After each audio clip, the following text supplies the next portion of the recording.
Olá, olá, olá, rolezeiros. Esse é o podcast Milhas do Rolê. Eu sou o DJ GB.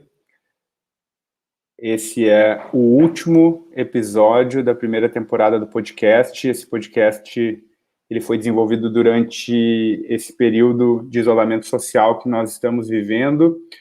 Partiu muito de um desejo de trabalhar com essa mídia podcast, que eu pretendo explorar muito mais ainda. Deu para ver que eu gosto dessa parada, e eu acho que ele cumpriu um papel bem importante durante esse período, que foi manter um espaço de troca, onde a gente pudesse estar conversando sobre o rolê, ampliando nossas referências, conhecendo os DJs que a gente admira, e sustentando um espaço de conhecimento coletivo. Eu acho isso muito importante. Tento trazer isso em todos os trabalhos que eu faço. Pude conversar com 10 DJs, hoje com o 11º, Bruno Lousada, Baroque Angel, grande amigo meu, adoro fazer coisas junto com ele. E, teoricamente, a gente faria um 12º episódio com a Saskia, mas a agenda não bateu, então isso provavelmente vai ficar para um próximo período. Mas antes de começar o programa de hoje, eu gostaria de agradecer muito. O André e o Vini já estão aí no chat. Agradecer a Duda também, galera que sempre esteve conosco, conversando e tal.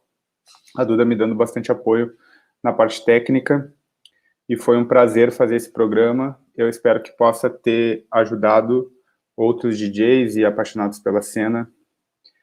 E que tenha sido divertido, tão divertido para vocês quanto foi para mim. Nesse último episódio, então, eu vou conversar com o Baroque Angel, que é DJ, produtor musical, produtor de eventos aqui em Porto Alegre, tem uma trajetória já bem interessante, mas eu acho que ele pode se apresentar melhor. Então, primeiro, te agradecer, Bruno, de ter topado participar. A gente estava tentando há um tempão já, né? Agora rolou finalmente. Sim. E tu pode te apresentar trazendo o que tu acha que é mais importante, como que tu entrou nesse rolê todo, o que tu tem feito e o que tu julgar necessário falar. Certo. Então, meu nome é Bruno, Baroque Angel. Eu sou DJ, produtor musical, produtor de eventos e eu toco, acho que hoje em dia sou mais... o meu trabalho com a música eletrônica é bem à frente, assim, toda a minha questão com a música pop, mas eu comecei sendo DJ e meu teto com a música sempre começou primeiramente, tipo, com a música pop, e minha relação com a música eletrônica meio que partiu da minha relação com a música pop, assim, e eu tô muito animado pro episódio de hoje. Eu que te agradeço por tu me receber, é uma honra estar aqui, e eu fico muito feliz que a gente possa estar discutindo sobre esse tópico, eu, tu, Arthur, porque eu acho, é um tópico que eu tento introduzir meio que para todo mundo que eu conheço, e eu acho muito válido, acho uma conversa válida que é pouco explorada, assim, e acho que é uma relação muito importante e um tópico muito contemporâneo também. A intersecção, que é o tópico que a gente vai falar hoje, tipo, a intersecção do rolê underground, do rolê clubber com o universo da música pop, né? Sim. Eu estava fazendo stories aí, quem quiser fazer um stories aí para ajudar, para fortalecer o corre, pega o celular aí, marca lá e convida o pessoal para participar. Sim, o nosso tópico hoje é... Quando eu te fiz o convite, eu falei do diálogo, né? Que nem eu fiz ali com a Clara, o diálogo da cultura hip hop com a cultura de pista. Eu te propus o diálogo da cultura pop com a música eletrônica. E eu fui fazer uma pesquisa, né, antes da gente desenvolver esse episódio juntos, e vi que eu tinha uma visão super limitada, assim, a esse universo. E tu me passou já algumas referências, eu lembrei de algumas noites, já que a gente tinha passado juntos lá no teu apartamento, me mostrando várias referências do universo pop, e isso foi o que acabou se tornando mais instigante, né? que reflete um pouco o que eu tentei trazer no post que eu fiz hoje no Instagram, que é esse rolê pop contemporâneo que é super conceitual. E a gente fala de música pop, de mainstream, normalmente, né, dá a ideia daquelas coisas que são mais populares, né? E eu acho que essa música pop, ela nem é tão popular assim. E daí a minha indagação toda foi o que é pop, então, né? Por que é pop, enfim. Eu acho que tudo isso a gente vai poder desenvolver mais. O Arthur Kobat vai participar desse episódio, vai poder nos ajudar também. Mas, enquanto ele não chega, inclusive, eu gostaria, então, de te perguntar como foi o teu rolê de aproximação com a linguagem artística música, como tu te aproximou dessa linguagem, quando tu te descobriu DJ, como foi se descobrir e se assumir DJ, porque eu acho que não é um processo igual para todo mundo e tal. Eu acho que, inclusive, no ambiente artístico, o DJ muitas vezes nem é considerado artista, né? Queria saber o que tu acha disso, assim, também. Enfim, como tu te aproximou da música, como tu te descobriu DJ e o que tu acha do DJismo? Como eu me aproximei da música, eu sinto que, tipo, sempre foi uma coisa muito presente na minha vida, assim. Sempre, desde bebê mesmo, assim. Eu tenho uma irmã mais velha, tem 7 anos a mais que eu tenho 24, e minha irmã sempre, quando eu era muito criança, sempre escutou muito música pop, e a música pop, tipo, do final dos anos 90. Então, quando eu tinha, sei lá, 3 anos, eu amava muito a Britney, amava muito as Spice Girls, amava muito todo rolê icônico do final dos anos 90 da música pop, assim, adolescente.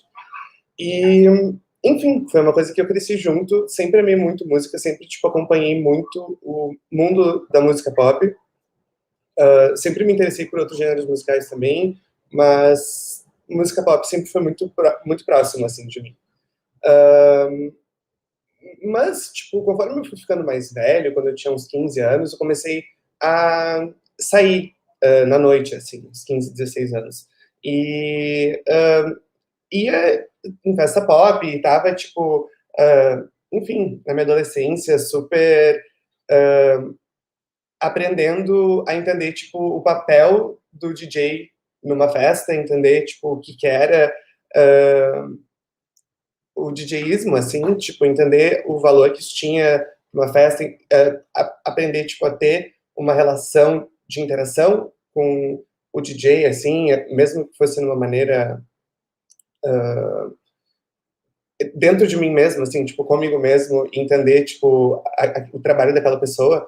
E quando, depois que eu virei maior de idade, pude começar a entrar em festa legalmente, e enfim, já conhecia um pessoal que fazia festa em Porto Alegre, e uma vez, em 2016, tinha 19 anos, e me chamaram para tocar numa festa tema Britney Spears, porque o dono era fã da Britney, sabia que eu era muito fã da Britney, me chamaram para tocar nessa festa.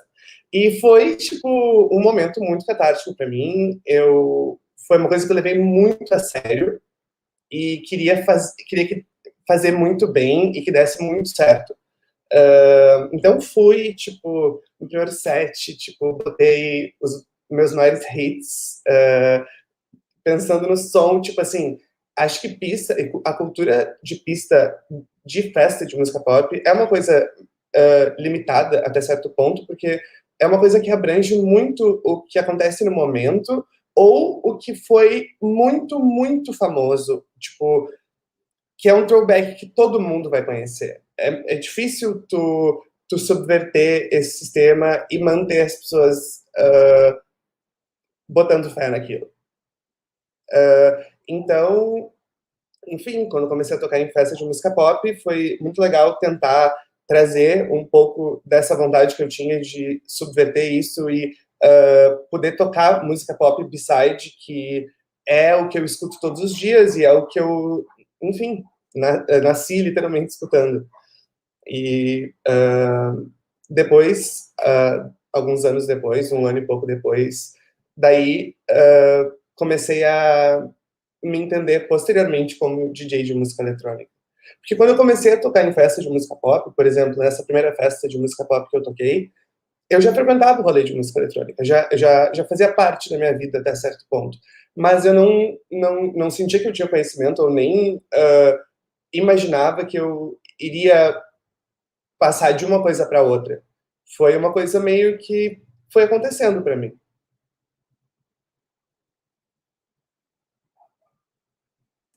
Perdi o botão do mudo aqui. Não, eu achei muito legal que tu falou de estabelecer uma relação com o DJ, mesmo que interna, porque eu me identifico um pouco, eu acho que tu me parece ter sido sempre um pesquisador de música, né? Acho que tem vários DJs que antes de se tornarem DJs são pesquisadores, aficionados e tal, e daí se torna quase intuitivo, assim, que quando a gente vai nas primeiras festas e vê os DJs tocando, a gente vai lá na frente, fica olhando o equipamento. Eu lembro das primeiras festas que eu fui, que eu vi os DJs tocando, a galera usava aqueles CDJs antigos, CDJ 200 com CDzinho, assim, e mexendo na pastinha e tal. E isso é um negócio que encanta muito, assim, né? E eu lembro que eu ficava nessa relação imaginária com o DJ, assim, também, como se eu estivesse praticamente conversando com ele, assim. Isso é muito bafo. E como tu te aproximou do rolê eletrônico? Qual foram as primeiras festas que tu foi? Como é que foi para te chegar nesse rolê? Porque para muita gente eu vejo que tem um quê, assim, ao passo que festas mais tradicionais, assim, a gente entra no mundo da música normalmente a partir delas, assim, é um momento de destravação, mas elas têm uma certa limitação, assim, né? Muitas vezes diz respeito ao clube, ao formato mais comercial, tanto do ponto de vista da música quanto do ponto de vista da experiência mesmo, né? E as festas de música eletrônica que estavam rolando em Porto Alegre nessa época, eu acredito que são essas do cenário que a gente chama de cenário alternativo. E como foi para ti embarcar nesse cenário? Por onde tu entrou nesse barco? Eu entrei nesse barco nessa época, em 2015, no início de 2015, final até de 2014, pela Vorlá. Quando a Vorlá começou a acontecer em Porto Alegre, o público que se formou nas primeiras edições da Vorlá era muito parecido com o público que eu já conhecia das peças que eu já ia antes, de um rolê não eletrônico. Porque eu acho que a Vorlá também, quando começou, não era uma festa de música eletrônica como é hoje, era uma coisa um pouco mais híbrida, eu acho, em vários estilos e formatos diferentes de música. E eu acho que tanto para mim quanto para várias pessoas de Porto Alegre, aquele momento foi importante para transicionar, talvez, fazer uma transição de um outro rolê mais comercial para uma coisa um pouco mais experimental. Porque não começou exatamente como acabou se dando, né? Metade de 2016 para frente, o rolê comeback da underground da música eletrônica em Porto Alegre, eu acho que começou a tomar mais forma, assim, e nesse início eu sinto que foi uma coisa mais híbrida para todo mundo entrar nesse rolê, porque, tipo, quando eu comecei a sair em festa de música eletrônica, as pessoas que eu conhecia, os meus amigos, o rolê, entre aspas, era meio que o mesmo que eu já conhecia antes. E foram várias pessoas e foram várias coisas que eu acho que foram se encontrando e se mesclando e, enfim, acabou se dando o start, assim, né, do rolê atual. Mas foi pela Vorlá, com certeza, e depois em 2016 já começou a se tornar algo mais natural em outras festas de música eletrônica, com, sei lá, o Obra abrindo em 2016, várias coisas, a base começando, e, sei lá, na primeira ruaça que eu fui, várias coisas, tipo, de meio que me introduzir. E foi algo que eu sinto que aconteceu muito rápido e foi muito fluido, assim, para mim, porque em 2017 era algo que já era totalmente o meu rolê. Sim. E no final de 2017 eu já estava tocando. Sim, que massa. Foi esse período 2014 surge a Ruaça e Vorlá, a gente desenvolve isso em 2015, tem a Festa Frequência também, a Goma surge acho que no final, em 2016 já tem a base, o negócio realmente virou uma bola de neve e chegou onde está agora. Foi o começo para muita gente, eu acho. Mas tu estava falando antes desse modo de funcionamento da festa pop, pelo menos dessas que tu frequentava, que ou coisas muito novas ou coisas muito clássicas, mas que de certa forma obedecem essa dinâmica do hit, né? Tu vai lá e aposta no hit, a música que todo mundo vai curtir muito e tal. E acredito que na tua transição para o rolê da música eletrônica isso se modifica de certa forma, né? Não se explora tanto, por mais que o hit possa ser utilizado no rolê da música eletrônica, não se explora tanto, assim. Como que foi fazer essa transição para ti, assim? O que teve ali de dificuldades para tu adaptar o teu rolê de DJ como DJ de pop para um DJ de música eletrônica, de pista? E o que tu traz do rolê pop para o rolê, assim, o que tu aproveita de um num e no outro, sabe? Qual é, que tem de bom aí, o que tem de difícil, assim? Eu acho que, pra mim, não, é engraçado. Oi, às vezes eu fico meio chocado, assim, com o fato de eu, de fato, ter me proposto a me tornar um DJ de música eletrônica, porque eu, de fato, tive que me propor, né? É uma coisa que, em algum momento, a gente, que nem tu falou, que a gente se assume.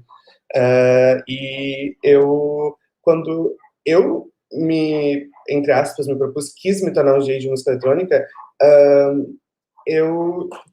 foi bem engraçado, assim, pra mim, porque eu senti que eu tinha uma relação super consolidada com a música e foi algo que eu tive que construir do zero. E por mais que eu já entendesse o que eu gostava dentro da música eletrônica, por já frequentar festas de música eletrônica, eu tive que começar um repertório do zero. E um repertório, tipo, entender não só o que eu gostava, mas, tipo, quais ferramentas, tipo, dentro daquilo eu ia usar para me comunicar e para criar um conteúdo, enfim. Foi algo que... só que a questão que tu perguntou em relação a isso, com relação a ser um DJ de música pop, é que, para mim, foi bem mais legal tocar música eletrônica justamente pelo que tu falou, por não precisar... Eu tenho pavor dessa mentalidade de festa de música pop. É muito difícil para mim, porque eu ainda toco em festa de música pop, eu ainda tocava em festa de música pop antes da quarentena. E é uma coisa que me cansa muito. São poucas as festas de música pop que eu toco sem um produtor vir me dar uma coça, tipo, me falar que, tipo, o que tu tá fazendo, sabe? E é meio, tipo, chato. Isso é uma coisa que jamais ninguém nunca me falou durante um set. Quer dizer, já aconteceu também, mas não é via de regra isso acontecer numa festa de música eletrônica. E eu gosto muito de poder criar uma seleção de músicas e apresentar isso para um grupo de pessoas numa festa. E eu me sinto muito limitado, às vezes, como DJ de música pop, quando eu toco em festa, porque eu tenho que criar sabe, tipo, tem que criar uma conversa para criar os momentos certos para mostrar uma coisa que eu sei que as pessoas não vão conhecer e as pessoas vão achar estranho. E em festa de música eletrônica, as pessoas curtem o que tu toca, sabe? Estão ali pelo conjunto da obra. E em festa de música pop, não. As pessoas estão ali para cantar junto o som que elas conhecem. Por último, assim, para a gente finalizar uma primeira sessão, porque hoje eu resolvi, já que é o último, conversar sobre o que a gente quiser conversar mesmo, mas só por porque eu acho que é importante mesmo, mas por uma questão também de protocolo, queria que tu compartilhasse conosco um pouco, assim, quais foram as maiores dificuldades que tu teve quando tu começou a tocar. Eu sei que tu fez o curso de produção, mas de DJ não sei se tu chegou a fazer, mas quais foram as maiores dificuldades, assim, que tu teve e como que tu fez para superar essas dificuldades? Coisas que tu acha que possam ajudar outras pessoas que estejam começando agora, que não toquem ainda, que tenham o desejo de tocar. Ahn, a maior dificuldade que eu encontrei, eu acho, foi, primeiramente, achar que eu era capaz de, tipo, criar uma narrativa com um gênero musical que eu achava tão difícil de compreender, porque é uma coisa que uh, é, as pessoas tornam muito complexo e acaba se tornando uma coisa meio, tipo, bizarra, o quão isso, sabe, vira quase uma coisa meio academicista, assim, tipo, dentro de uma coisa tão perto do entretenimento, acho meio estranho. E isso foi a primeira coisa, assim, a minha maior dificuldade primeira foi meio que dar a cara a tapa e entender que, tipo, eu ia ter que procurar saber aquelas coisas, ou, tipo, pelo menos criar minha própria opinião em relação, tipo, a esses conceitos, assim. Mas, assim, eu sou uma pessoa que acredito 100% no fato de que caso tu tenha um computador, tu não precisa de nenhum outro instrumento para tentar aprender a mixar, assim. Quem me ensinou, entre aspas, a tocar foi o PV, que eu já vi tu falando sobre o PV ter tocado por muito tempo em festa com PC e no Virtual, tipo, foi como eu aprendi a tocar.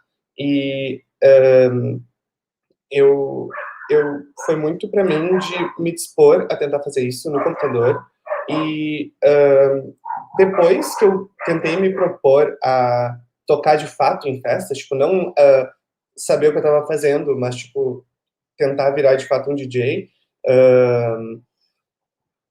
eu acho que o mais difícil foi ter sido levado a sério em alguns momentos, tipo, acho que eu era bem novo também quando eu comecei a tocar e sempre me sentindo nisso um pouco, tipo, o que essa gay tá fazendo aqui?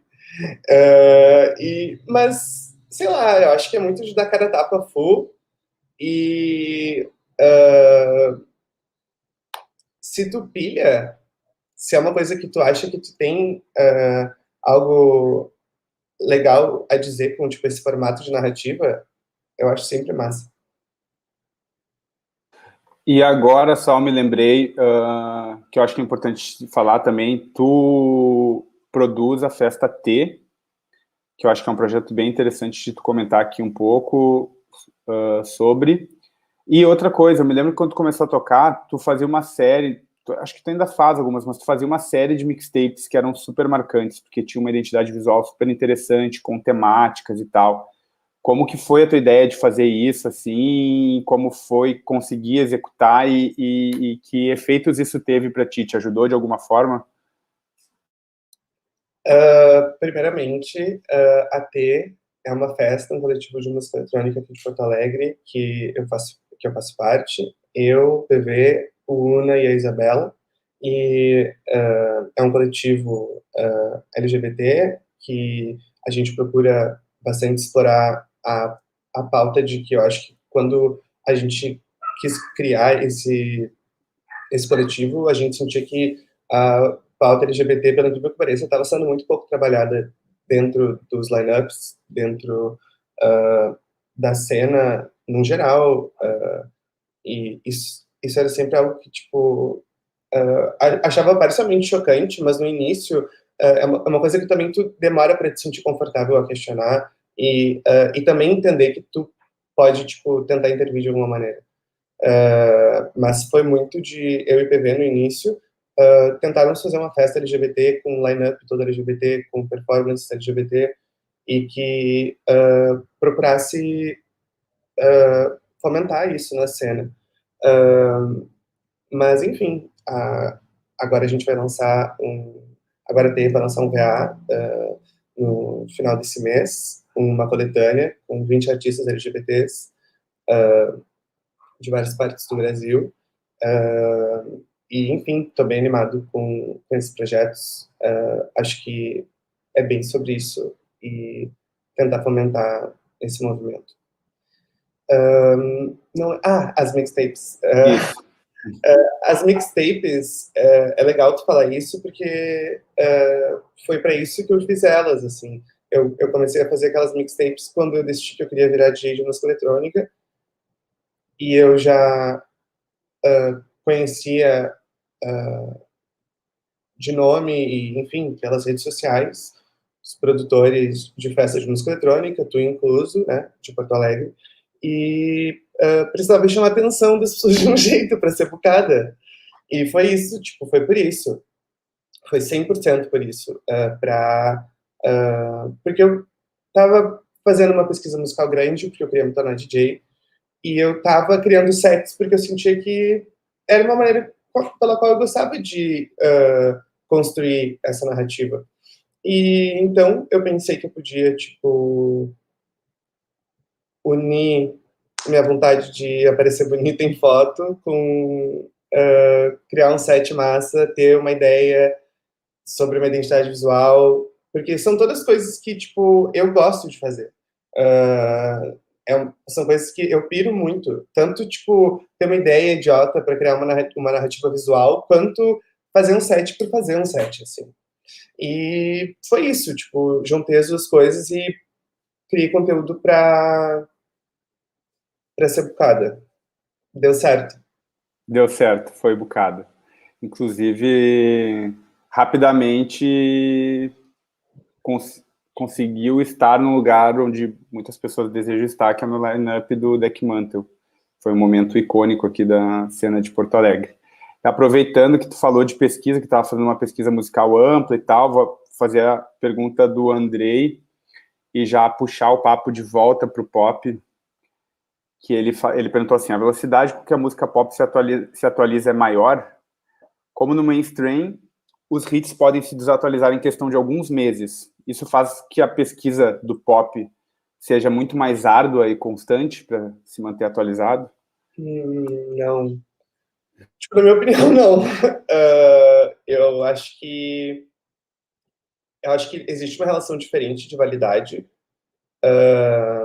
porque eu acho... A primeira coisa é que eu acho que o conceito do que é música pop é uma coisa muito ampla. Tipo, muito ampla. A gente estava conversando hoje mais cedo da importância que a MTV teve início nos anos 80, essa primeira enfim, Beatles, Elvis, todo anos 50, anos 60, e pular para uma coisa, tipo, muito mídia visual e criar uma outra maneira, enfim, de consumo e justamente, tipo, criar essa validade diferente, eu acho, assim. Entendo, tipo, e acho ótima, tipo, a pergunta do André, inclusive, e eu acho que depende, assim, eu acho que por exemplo, música eletrônica, eu acho que por um lado pode parecer bem mais atemporal, assim, se tu, sei lá, ouve house das últimas 3 décadas, tu entende como uma construção que se complementa e, tipo, não envelhece tão mal quanto algumas coisas podem envelhecer na música pop. Mas, por outro lado, também muitas coisas da música pop, assim como muitas coisas da música eletrônica, podem envelhecer muito mal. Tipo, tem muitas coisas dentro da música eletrônica que saem muito de moda e ficam muito ruins. Mas, às vezes, também essas coisas voltam, sabe? Então, eu acho que depende muito. Depende muito dos exemplos em que tu tá pensando, eu acho. Porque eu acho que é muito relativo. Aproveitar, então, já o gancho, já subiu o Arthur Kovac aqui para a live conosco, mas deixei ele mutado. Boa noite, Arthur. Boa noite, Não. amigos. Boa noite, GB. Boa O noite, Arthur, o Arthur é meu amigo lá de... Tu tá onde agora? Tá em Serra do Salitre ou tá em BH? Eu tô em Serra do Salitre, eu tô num pós-operatório aqui. E Então, aí eu vim pra cá descansar. O Arthur é meu amigo, vivia em BH, ele produz a Festa 1010, produz outros rolês, assim, né? Trabalha como produtor e é um baita de um articulador da cena. E, além disso, é uma pessoa que tem muitas opiniões que eu sempre gosto de ouvir, e é um grande pesquisador musical também. Ele é irmão do DJ Omoloco, e o Omoloco sempre disse aqui nesse podcast, inclusive, que uma das grandes referências musicais dele é o Arthur. E por isso eu resolvi convidá-lo para participar da discussão conosco, porque eu vejo que ele acompanha essa discussão do universo da música pop também, e acho que ele vai agregar muito na conversa hoje. Muito obrigado, amigo, por ter aceitado o convite. Tu acompanhou o podcast em vários momentos, eu fico muito honrado com isso.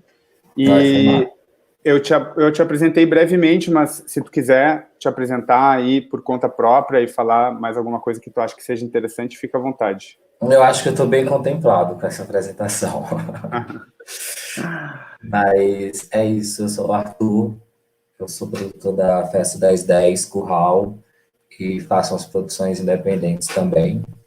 Estou trabalhando com isso há 5 anos já. E também sou formado em comunicação, trabalho em comunicação, assessoria e etc. E sempre quis trabalhar com música, na real, né? Desde muito cedo, muito criança, sempre consumi muita música. Sempre fui aquele adolescente que ia para festival de música com a carteirinha falsificada. Então, tipo, eu tive uma adolescência bem intensa, assim, com relação à música de um modo geral. Tipo, eu sempre morei viajando, aliás, morando em estados muito distantes, tipo Bahia, Rio Grande do Norte, Goiás. Então, era muito difícil ter acesso ao centro de onde aconteciam algumas coisas, que é São Paulo e Rio de Janeiro. Então, eu sempre me desdobrei, assim, para ir nesses festivais, nesses eventos, e muito cedo, sabe, com 14 anos, 15 anos, metia o louco mesmo, e quando eu falo de meter o louco, é tipo de ir só com o dinheiro da passagem e comprar o ingresso com muito tempo antes, tipo assim, uma vez eu levei uma surra da minha mãe, porque eu comprei minha passagem com o dinheiro que eu roubei dela. E aí eu fui para São Paulo para um festival, tipo, ela soube no dia que eu tava indo, sabe? Assim, ela falou, como assim? Então já rolaram várias tretas, assim, com relação a isso. Mas eu sempre gostei muito de música, sempre fui muito viciado desde fóruns. Teve a época do Orkut, né? Que foi, assim, muito importante também. Acho que para muita gente, né? Que tinha as comunidades no Orkut. E acho que foi um encontro de muitas coisas esse período, porque você gostava de tal artista, você ia para aquela comunidade, você gostava disso, você... Então, eu acho que o Orkut também foi muito importante para nossa era, assim, sabe? E fortaleceu o conhecimento, sabe, da gente buscar e a pesquisa também de novos artistas, porque foi a nossa rede social base ali, quando a gente estava saindo de uma era muito televisiva, né, e indo para uma era mais concreta digital, assim. E aí caímos de cabeça no Orkut lá por 2004, 2005, não sei, sabe? E aí eu comecei a ser moderador também de várias comunidades, sabe? Então, esse negócio de liderança já está aí há um tempo. Moderador de comunidade no Orkut. E tudo isso foi muito importante, né, para a gente chegar. Tanto que eu tenho amigos hoje que eu fiz no Orkut. A minha melhor amiga hoje, eu conheci ela no Orkut. A gente sempre trocou muita música, sabe? E aí vocês estavam falando de música pop e dessa questão. Eu vejo o Orkut como uma ferramenta, assim, importantíssima, sabe? Era uma coisa paralela, MTV e Orkut, sabe? Tá? A gente assistia o Top 10 MTV e, ao mesmo tempo, a gente ia comentar sobre aquele artista nas comunidades do Orkut. Então, foi assim, foi uma etapa muito foda. E, amigo, como foi... Quais foram os teus primeiros trampos com música? Como é que tu fez para concretizar esse desejo de trabalhar com música? Assim, porque eu sei que tu é muito metido, vai lá, mete a cara, mas conta para nós quais foram as primeiras, assim, e... Porque eu sei que tu trabalhou em agência, trabalhou na Season Bookings, né? Foi uma experiência ali. Então, conta um pouco dessas experiências profissionais com música, porque eu acho que é uma curiosidade da galera, como é trabalhar, assim, um pouco nesse âmbito mais do mercado ou da indústria, enfim, não sei como a gente pode chamar. Uhum. Assim, meu primeiro emprego de todos não foi com música, foi numa empresa de mineração. Eu trabalhava na área de comunicação. Então, tipo, era uma mineração multinacional, então eu meio que já fazia meio que uma ligação com a parte Brasil, Austrália e tal. E foi onde eu aprendi a base de tudo que eu sei hoje, sabe? E quando eu digo a base de tudo, é até a base de uma produção de eventos hoje. De você poder saber gesticular e conversar com todos os públicos, sabe? É muito importante quando você é produtor, para você entender várias vias. E foi meu primeiro emprego, assim, e depois eu trabalhei nessa empresa acho que durante 6 anos, não lembro. E aí eu juntei uma grana e saí dessa empresa e falei, nossa, eu vou torrar esse dinheiro inteiro viajando para fora do país e indo para festivais, sabe, indo para clubes, conhecendo, gastei, sei lá, acho que 80% da minha rescisão de 6 anos fazendo esse rolê. E aí eu voltei com a ânsia muito forte, né? Porque quando você tem eu já tinha essa vivência com música, só que de uma forma muito na parte de entretenimento pessoal, né?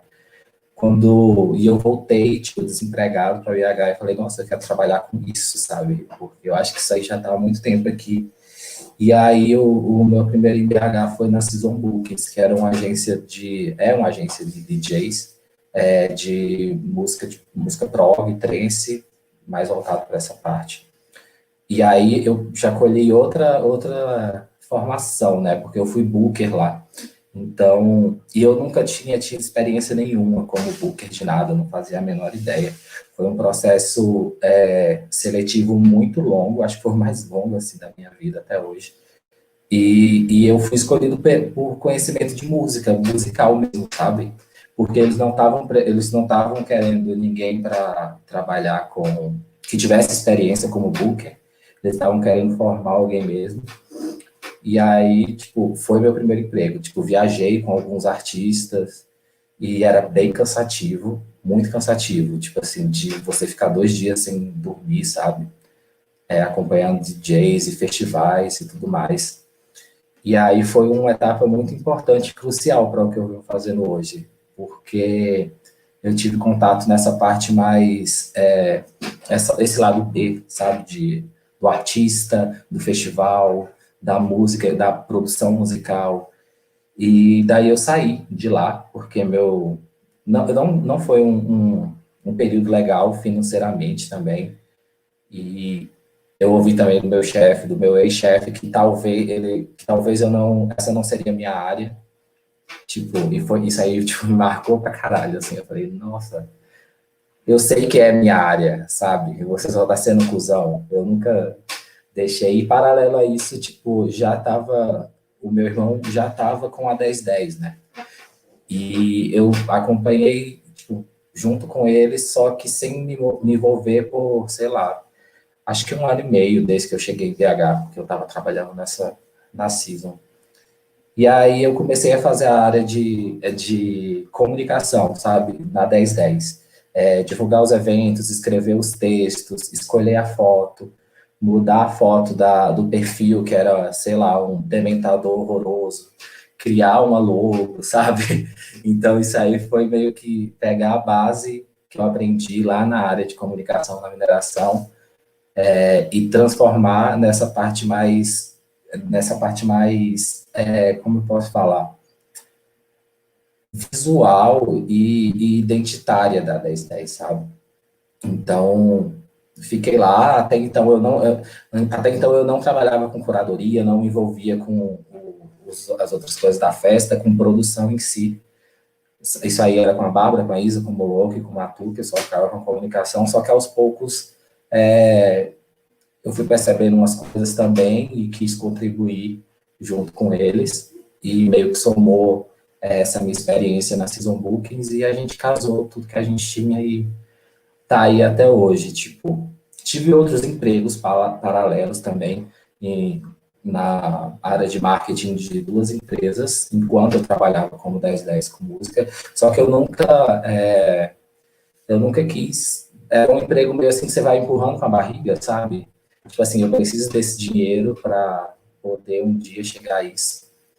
E depois eu saí desse emprego também, e foi um momento que eu fiquei assim, caralho, que saco, tipo, eu não quero vivificar a minha vida e não quero gastar meu tempo dentro dessas empresas, porque eu tenho um monte de preguiça dessas estruturas corporativas, né? sempre morri de preguiça, principalmente por causa do meu primeiro emprego.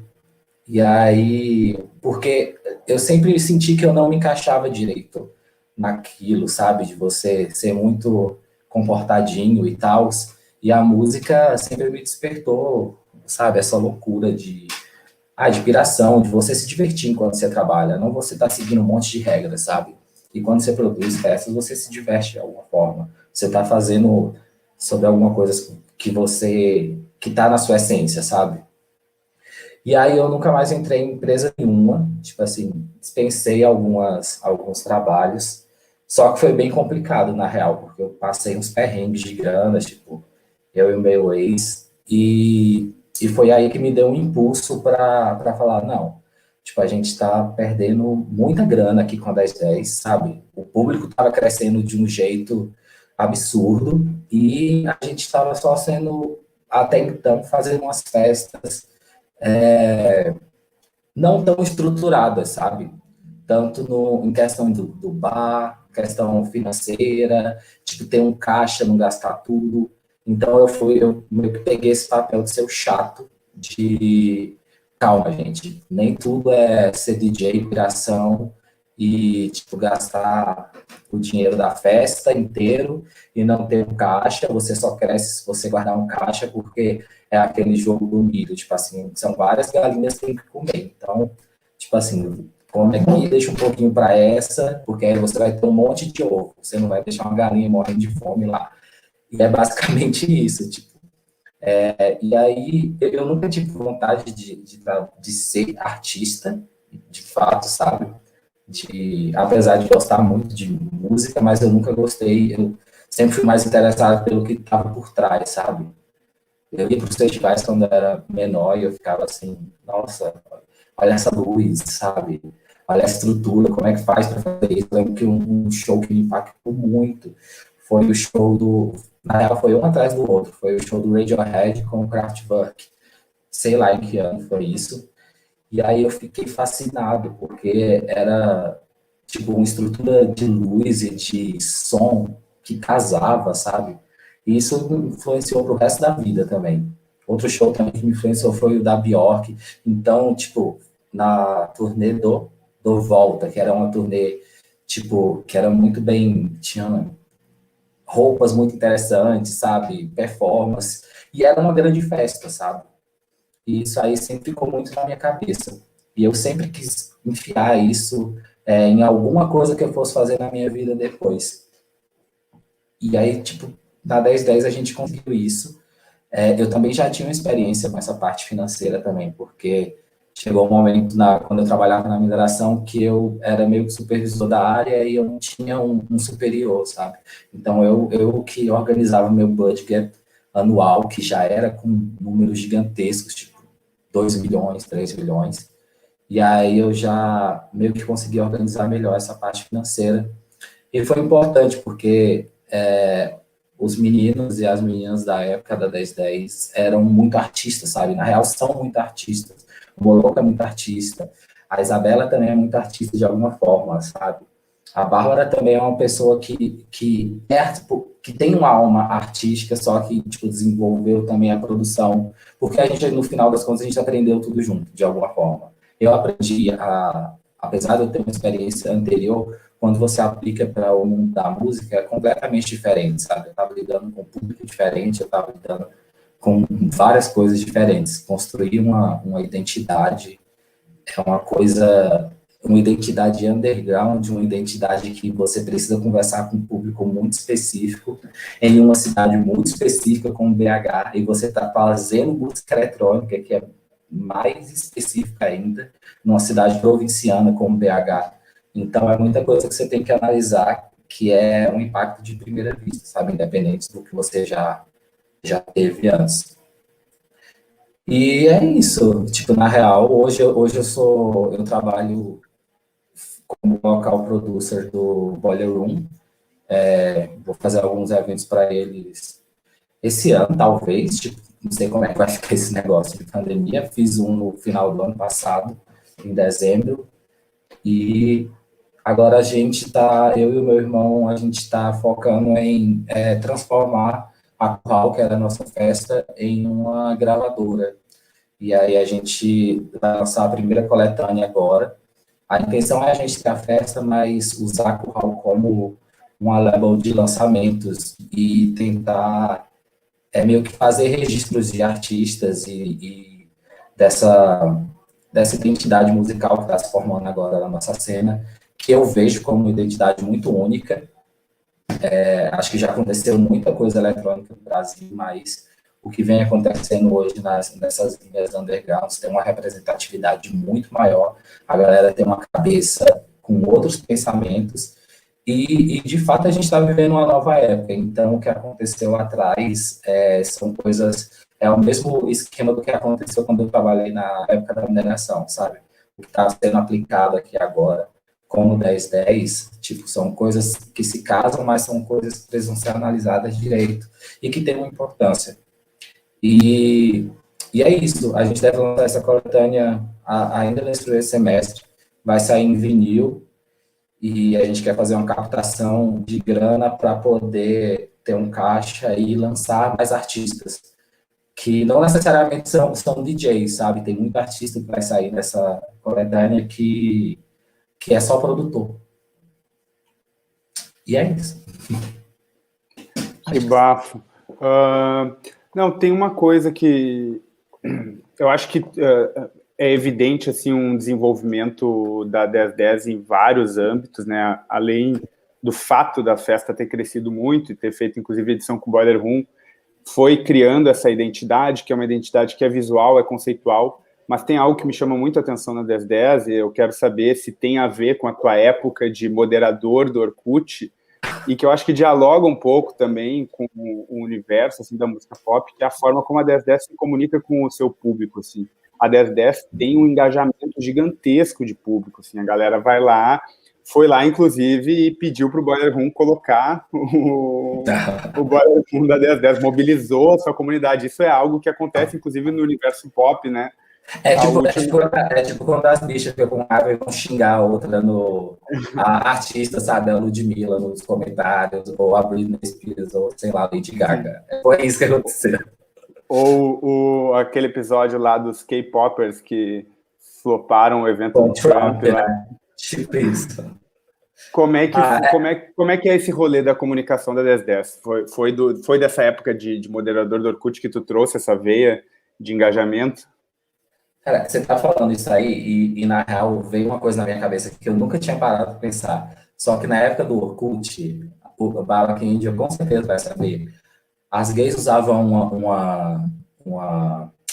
sei lá, uma comunicação assim de tipo, eu tô tentando lembrar que fica a dica saiu de lá, sabe? E no modo de escrever, tipo, e vinha uma linguística muito que se construiu ali, sabe? Eu estou tentando lembrar o nome das palavras aqui, mas eu não estou lembrando. Mas não era um português que a gente escrevia normalmente. Era, assim, umas coisas que as pessoas se entendiam ali, naqueles fóruns, sabe? Falando uma língua que, sei lá, de onde vinha. E quanto mais você cortasse as palavras, tipo assim, mais era incrível e colocasse, tipo assim, os dois pontinhos, acento, cifrão, mais cool eram as coisas. Então, eu acho que muita comunicação escrita, tipo, das pessoas, talvez tenha vindo, talvez não, com certeza veio disso aí. E eu lembro que, quando eu comecei a fazer a comunicação da 1010, eu observei que muitas festas, tipo, quando iam fazer a descrição do evento, você não entendia porra nenhuma, tipo assim. Era muito foda, sabe? O que a Mamba Negra fazia e tal. Só que o Master Plano também fazia muito. Eu gostava, particularmente, achava muito incrível, só que eu não queria ir para esse caminho. Eu não queria, eu queria atingir outros públicos, sabe? Até hoje eu quero atingir outros públicos. Eu não quero que a música eletrônica, não quero que só um nicho vá na minha festa. Eu quero educar outros públicos, sabe? Mesmo eles gostando de outras coisas. E aí eu nunca quis enfiar essa linguagem alien nos nossos textos. E aí eu sempre tentei pegar uma identidade da fala da Isabela e da Bárbara, porque quem já conviveu sabe que ali é, tipo, toda hora sai uma coisa, sabe, uma palavra, um tia pia brota, um pisa menos, um sei lá, sabe? Toda hora sai alguma coisa ali da boca delas e elas têm uma identidade, elas têm uma vivência no hip hop que é muito forte. Então, a questão da pichação, as gírias, então, e eu sou o Matuca, eu, o Louco, Matuca principalmente, que é a bicha de todas, ela também tem outra linguagem, sabe, uma linguagem mais das bichas pop, porque a Matuca foi uma bicha pop da Savassi, que é a meca do pop em BH. Então, ela também já vinha com outra linguagem, eu já vinha com essa linguagem também, eu falei, nossa, como é que eu vou fazer isso? Tipo assim, eu não posso puxar só para um nem para o outro. E tinha a tendência das festas do Brasil inteiro escrevendo igual o Alien lá, tipo... Aí eu falei, tá, eu vou usar um pouco, eu sou formado em comunicação, sabe? E, modéstia à parte, eu escrevo muito bem. Às vezes eu coloco uns erros ortográficos de propósito, tipo, nos stories, na escrita, porque é uma identidade, tipo, e uso umas gírias mais LGBTQIs, e misturei com muita gíria do hip hop também, por causa das meninas. Então, a 1010 é essa salada maluca, porém compreensível, sabe? Tipo assim, você lê um texto, você compreende, e você fixa algumas gírias como chia e pia, sabe? Tipo assim, que porra é essa, mas que legal, sabe? E que, inclusive, são gírias que acabam sendo exportadas para o Brasil inteiro, assim, aqui em Porto Alegre, elas reverberam muito. Queria aproveitar... Fala, amigo. Não, e que de alguma forma, quem está lendo, uma pessoa, tipo assim, se minha mãe fosse ler ali alguma coisa, ela ia entender, sabe? Sim. Aproveitar, puxar o Baroque para a conversa. Uma coisa que que me chama atenção, assim, que eu queria saber de vocês que estão presentes nessa comunidade de pesquisar música pop, enfim, o Arthur falou que aí desde a época do Orkut, eu sei que tu é mais novo do que nós, né, Bruno? Então não sei se tu estava lá no Orkut também, mas o universo da música pop, ele comporta esse paradoxo que eu acho super interessante, que é o fato de serem coisas, às vezes, muito massivas, né, que estão aí na comunicação de massas e tal, mas que mantém, ao mesmo tempo, esse mundo paralelo de especialistas que sabem do detalhe da coisa nova que está saindo e tal. E eu acho que isso vem se intensificando. Essas produtoras desse rolê pop, ou mesmo dessa PC Music, que é uma coisa super contemporânea, assim, que já sai do âmbito. Enfim, eu acho que isso tem se... Como é que tu vê, Bruno, essa coisa, assim, tipo, que tem um apelo ao hit, mas tem esse mundo paralelo, assim, também. Como é que tu habita esses dois mundos? Como é que tu vê a relação entre eles? A coisa super explosiva, mas a coisa super subterrânea dentro do próprio pop, de comunidades que são já bem mais fechadas, nichadas, praticamente nerds, assim, do pop. Eu acho que acho que a música pop, ela funciona muito como uma fórmula, assim. A música pop que se dá nos anos 80, tipo, com Michael Jackson, com a Madonna, é uma coisa, acho que é bem formulaica que pode ser meio que replicada. E eu acho que existem intenções diferentes por trás dessa produção. Eu acho que existe a intenção predominantemente de mercado, onde a intenção onde existe uma grande gravadora por trás de um artista que está sendo paginado de uma maneira específica para ser vendido, porque existe um espaço no mercado para aquela imagem. E existem pessoas que subvertem esse universo, assim, e pessoas que não, sim ou não, de maneira independente, tipo, sem nenhuma gravadora, ou às vezes pessoas que são de fato que subvertem até a própria relação que o artista tem com a gravadora e de conseguir fazer grandes corporações tentarem fazer essas corporações encabeçarem esses projetos. E várias cantoras, posso citar, que tiveram essa relação de tentar subverter o que uma cantora pop poderia ou não lançar, ou poderia ou não o lado, o quão longe, justamente explorar essa barreira da música pop, explorar até que ponto é música pop. E o meu maior problema, que eu acho que é onde existe uma confusão muito grande, é presumir que música pop presumir que existe uma conotação negativa em música pop, porque não é uma coisa ruim.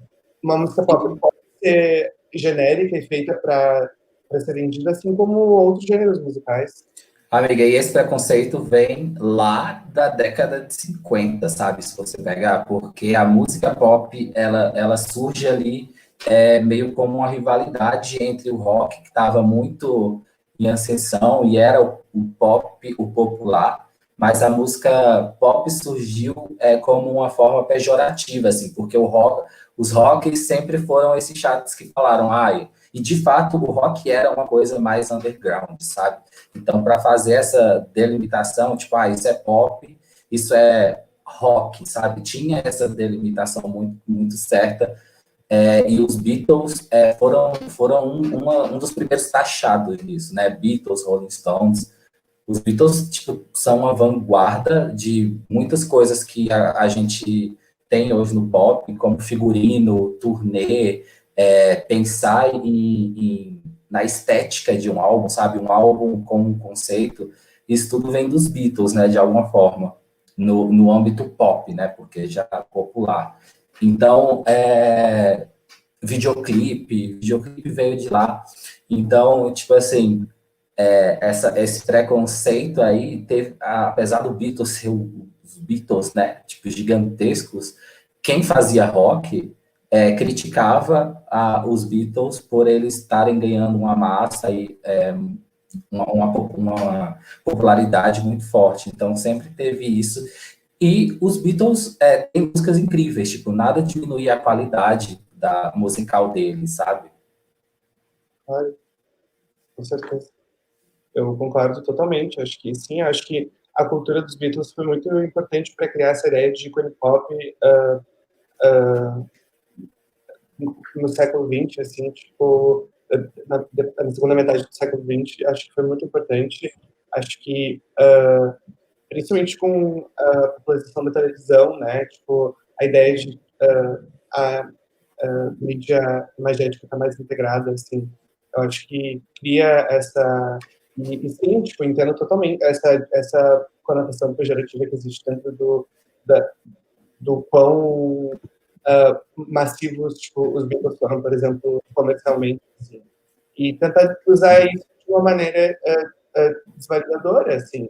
Mas, com certeza, eles criaram coisas, tipo, até mesmo a ideia de um ícone musical, tipo, se reinventar e criar, tipo, coisas totalmente fora, tanto na imagem quanto no som, procurar dividir a carreira por álbuns e, tipo, formar, tipo, universos específicos dentro dos próprios trabalhos. E isso é o que, tipo, só a indústria musical funciona só dessa maneira hoje em dia, ou, tipo, quase que muito dessa maneira. A ideia, tipo, de fazer um álbum e de ter momentos, assim, Sim, sim. E tem a questão do hit também, né? Os Beatles pararam de lançar álbum no finalzinho, assim, da carreira deles, e eles lançavam só singles. E hoje a gente tem isso. Eu vi, acho que foi a Anitta que estava falando isso, que ela estava meio que cansando de lançar álbuns, a gata nem lançou álbuns direito, sabe? E que ela queria lançar singles que tentassem ser potencialmente hits. E foi isso que ela tentou naquele projeto dela, o Checkmate, né? Você acha que é uma tendência isso das pessoas, tanto para vocês dois, as pessoas pararem de lançar esse álbum, de se dedicar a um álbum para se dedicar a singles? essa fala da Anitta, eu lembro que é bem relacionada, tipo, ao mercado fonográfico do Brasil também. Porque a Anitta tem muito... Ela falava, eu lembro dessa época do Checkmate, que ela falava que álbum não vendia no Brasil, Porque, por mais que a venda de álbuns tenha diminuído drasticamente nos últimos 20 anos, assim, não se vende álbum da mesma maneira, eu acho que em outros mercados existe uma venda mais expressiva de álbuns do que no Brasil. No Brasil, ele... Mercado americano, né? Por single. Sim. Então, eu acho que, tipo, o Brasil, tipo, realmente é uma coisa meio complexa, assim. Mas, dito isso, tipo, agora que eu sinto que a Anitta vai lançar, provavelmente esse ano, o projeto até hoje, a Prosperidade Exterior, ela vai lançar um álbum. Ela vai lançar o quê? Não entendi. Eu acho que ela tá, tipo, explorando um formato mais internacional. E eu acho que o álbum é um formato internacional, tipo, válido em uso, assim. Mas eu acho que existe total a possibilidade de ser uma coisa que com o tempo se reformate, assim. Sim, Eu acho que essa é uma tendência. Eu vi esses tempos até o cara do Spotify, eu acho, fez uma fala assim, dizendo que artista hoje em dia, se não lançasse de tanto em tanto tempo, seria impossível de se estabelecer. Eu acho que isso dialoga com esse movimento de singles e tal. A maior parte das músicas tem sido lançadas como singles mesmo. Eu queria aproveitar isso para fazer também essa reflexão que, tipo, a música eletrônica, por exemplo, né, que muita galera considera underground, faz questão de fazer essa diferenciação, assim, funciona muito com singles também, e muitas coisas muito iguais umas às outras, com muita fórmula também, e eu vejo artistas de música pop que seguem investindo no formato álbum, porque o álbum tem um conceito inteiro. Acho que a Dua Lipa foi uma das últimas artistas pop que lançou um álbum que foi bem assim marcante, que inclusive tem um álbum em formato de mixtape só de remixes com vários artistas. E eu queria saber o que tu acha um pouco disso, Arthur, porque eu vejo que na 1010, tu já falou disso a respeito disso no âmbito da comunicação. Eu vejo que tu tem uma visão crítica sobre esse ambiente curatorial até da música eletrônica, se esforça para fazer uma curadoria que seja inteligente, que apresente coisas que sejam mais originais. Eu acho que em muitos momentos a música eletrônica, por exemplo, pode ser muito mais pop no sentido de formato, obedecer a um formato, do que a própria música pop tradicional, que ainda pensa em álbum, muitas vezes, em conceito, enfim.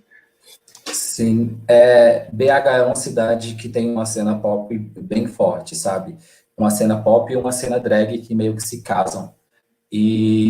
As pessoas que vão aí são potencialmente pessoas que podem ir numa festa eletrônica que a gente faz. E é potencialmente um público nosso. E eu estava indo há muito tempo em festas de drag em BH.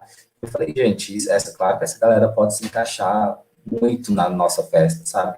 Mas como eu posso trazer essas pessoas para nossa festa, só que, tipo assim, de uma forma que eles não vão chegar na festa e falar, ai, meu Deus, o que é isso? Sabe? De uma forma muito pesada, sabe? E aí, meio que a gente tinha montado uma estratégia, a gente estava conversando com a Feminino, tipo, lá na minha casa, e a Feminino, eu morro de vontade de ir no show da No Porn. Eu falei, eu acho que eles nem estão mais em atividade. E aí, na hora que ela falou isso, deu um clique na minha cabeça, assim, de tipo, No Porn, porque eu amava No Porn na época, sabe? Eu sei que tem uma galera e eles sempre conversaram muito com esse público, tipo, eram as gays mais indies, mais, sabe, as gay from UK, elas gostavam de música, de No Porn. No Porn foi um hit, assim, um pouco mais underground, como Cansei de Ser Sex foi. E eu falei, cara, eu amo, sabe, e vamos tentar. E mandei uma mensagem, e aí a gente conseguiu fazer o No Porn como uma estratégia. Quando a gente anunciou No Porn, a gente pensou, tá, vamos enfiar uma drag queen também, para se apresentar, tipo. Só que a gente pensou, quem é a drag queen mais famosa de PH? Porque vamos pegar a mais famosa, porque aí todas vão querer ir lá saber o que é que a Vandera Jones vai fazer na 1010, sabe? Tipo assim, porque a 1010 até então era vista como uma festa de música eletrônica, sabe? Quando você fala música eletrônica pra gente, a gente consegue distinguir que a 1010 puxava mais pro house e tal. Só que quem tá de fora só fala que as festas estão acontecendo no estacionamento, sabe? A rave. Então, você tem que quebrar um pouco disso. Quando você encaixa, tipo, Vandera Jones, que se apresenta em festa drag queen, tipo, numa 1010, pô, uma no porn, dá um bug na cabeça das pessoas. E aí tinha a Titi Rivotril também, que é uma cantora pop de BH. E ela nunca tinha se apresentado. E a Titi tem uma base eletrônica com o Dedé Santa Claus e o Opala, que é muito foda, sabe? É música eletrônica e é música pop. É música eletrônica na base e é pop na performance com ela. Então, por que não colocar, sabe? E aí foi uma noite de Vandera Jones, No Porn e Titi Rivotril. E, assim, foi uma coisa muito misturada que deu muito certo, porque foi muita gente da cena pop, sabe? E muita gente que não foi, por ter um certo preconceito, depois ouviu das pessoas que tinham ido na festa, que tinha sido incrível e tal. Então, por que não usar esses artifícios, sabe? A música eletrônica está sempre lá com a música pop, tipo, desde muito tempo, e a gente tem... claro que a gente tem que pensar de uma forma mais independente, underground, né? Não do pop mainstream. Eu não vou enfiar, sei lá, uma Luísa Sonza, mas a gente já pensou em chamar a Duda Beat para tocar, sabe, na nossa festa, porque a Duda Beat também tem um negocinho ali. Então, por que não? Eu acho que eu me perdi, amigo, na pergunta que você fez inicialmente. Não, é isso aí mesmo. Mas isso é uma coisa que eu acho muito louco, porque, tipo, quando a gente entra nesse universo da música eletrônica, tem uma...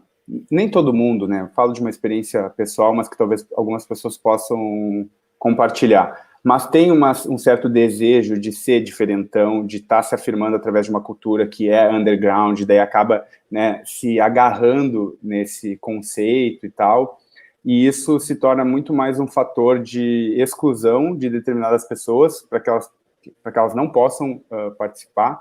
E eu acho que isso conversa com algo que o Bruno falou lá do começo, assim, quando ele começou a tocar e tal. O primeiro desafio dele de passar de um DJ de música pop para um DJ de música eletrônica foi conseguir adentrar esse mundo, assim, e, tipo, algo que muitas vezes é pintado, inclusive, como um bicho de 7 cabeças, assim, o papel do DJ, ou ele é colocado em um pedestal. Eu acho que a galera que alimenta muito esse espírito, assim, da coisa do underground, do exclusivo, muitas vezes está mais fechando e reproduzindo determinados modelos e sendo muito menos underground do que, na verdade, assim, padronizado, na verdade. Amigo, não teve nada, acho que a cena mais underground que eu já vi vamos fazer 6 anos de 1010 agora, foi a Bárbara tocando Parabéns, da Pablo Vittar. Foi a última música que ela tocou no set. A última música da festa de aniversário da 1010 foi Parabéns, da Pablo Vittar. E assim, foi uma apoteose de bicho fazendo a coreografia e cantando, sabe? E aí terminou a música, acabou a festa. Ficou todo mundo assim, que? Então, tipo, foi uma coisa muito, sei lá, fora do comum, sabe? E você ser fora do comum é você ser underground. Exatamente, era isso que eu ia falar, assim, que no fim das contas, quem está tendo coragem de fazer diferente está sendo muito mais underground nesse aspecto do que a galera padrãozona lá da música eletrônica. Teve uma situação agora recentemente que, eu não me lembro quem foi, mas alguma DJ tocou um funk na Mamba Negra, e olha só, tipo assim, coisa mais... Já deveria ser lugar comum isso, assim, ele tocou um funk, alguém foi lá e reclamou no evento e tal, então... Acho que foi a Saskia, né? Não, acho que foi o set do Pininga. Pode crer. Mas, enfim, eu acho que fazer diferente, na verdade, nesse momento, a gente tem alimentado essa ideia de que cenário underground, assim, enfim, acho que a gente nem precisa se apegar a essa palavra, mas esse cenário independente, alternativo, ele está sendo muito mais enriquecido nessa misturança que a galera está tentando fazer. Eu acho que parte do trampo de conseguir fazer isso acontecer é desmistificar um pouco essa ideia do DJ, sabe? Tipo, não é algo assim... no fim, a galera criou muito mais o lance de colocar o DJ como um ícone, né, a ser idolatrado, quando, na verdade, é para ser uma coisa muito mais... É uma parada muito técnica, né? Tipo assim, o DJ é aquele que tem que ter 1000 técnicas, tem que tocar em várias controladoras e tem que tarararararará. E isso dá um pouco de preguiça. Claro que eu vejo que existe uma linhazinha sabe, que está costurando tudo que a gente faz, independente de onde você vai ali. Esses dias eu fiz uns stories falando sobre New Rave, né? Tipo, Klaxons, essas bandas mais eletrônicas que teve um movimento lá em 2007, MGMT, tipo, e teve muita coisa, Ladytron, e aí eu falei com tudo, e é uma coisa que, tipo, se a gente fizer uma pista 2 numa 1010 hoje, só tocando isso, vai bombar, sabe? E vai bombar porque, tipo, eu tava conversando com o Túlio e ele falou que na Mary Hell, que é um clube clássico aqui de BH, daqui de BH não, né? Mas enfim, a Mary Hell não existe mais e absolutamente todo mundo que eu converso, um pessoal mais das antigas, fala, nossa, a Mary Hell, todo mundo tem uma memória sobre a Mary Hell. E a Mary Hell tinha essa parte mais eletrônica indie rock, sabe? Então, por que não? Aproveitando, Bruno, a gente estava conversando antes, assim, tu tem, eu acho, uma pesquisa que tenta identificar as aproximações entre esse universo de música pop e dance music, assim, eu queria que tu compartilhasse um pouco conosco, tu me passou várias refs, eu acho que é super interessante, onde é que tu acha que essa parada tá se aproximando, assim, e de que forma que se aproxima? Eu acho que tu diz, tipo, como essas coisas, tipo, se alimentam, assim?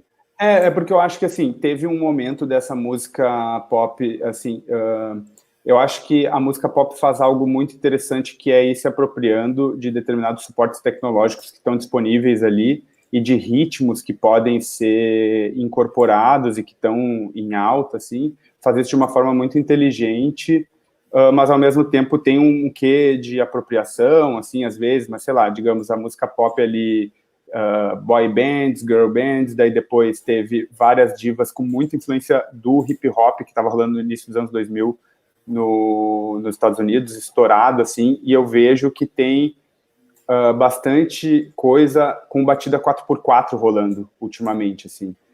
E dessas, quais tu acha mais interessantes, assim, porque tem desde as músicas da Lady Gaga, assim, que tem beats que são 4x4, tem a Dua Lipa agora fazendo algumas coisas também, e eu queria saber de outras refs, das coisas que tu acha mais interessante, que inclusive, que músicas tu botaria num set teu, assim, que tu acha que é massa?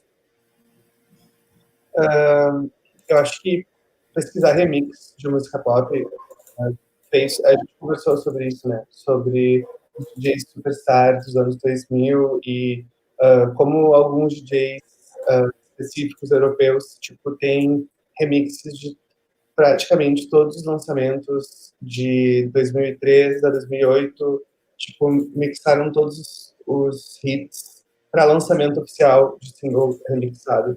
Então, eu acho que pesquisar remix de música pop é uma coisa que eu amo muito, por exemplo, para colocar em sites meus, mas referências minhas que eu sinto que fazem essa intersecção entre a música pop e a música eletrônica e exploram tendências muito alternativas do óbvio que está se fazendo popular nesse momento.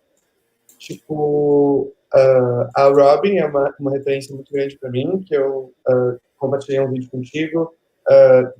Tem uma trajetória muito legal nos anos 2000, no final dos anos 90. Em 2010 tem o Body Talk, que é um álbum que foi lançado em 3 EPs num ano, e no final foi lançado inteiro. E é um álbum totalmente de música eletrônica. Totalmente de música eletrônica. Em seguida, em 2014, tem um EP com o Rexol, que é um duo de música eletrônica norueguês. Em 2015, tem um outro EP com um time de produção de house que ela monta. E em 2018, ela lança mais um álbum solo, que também é um álbum de música eletrônica.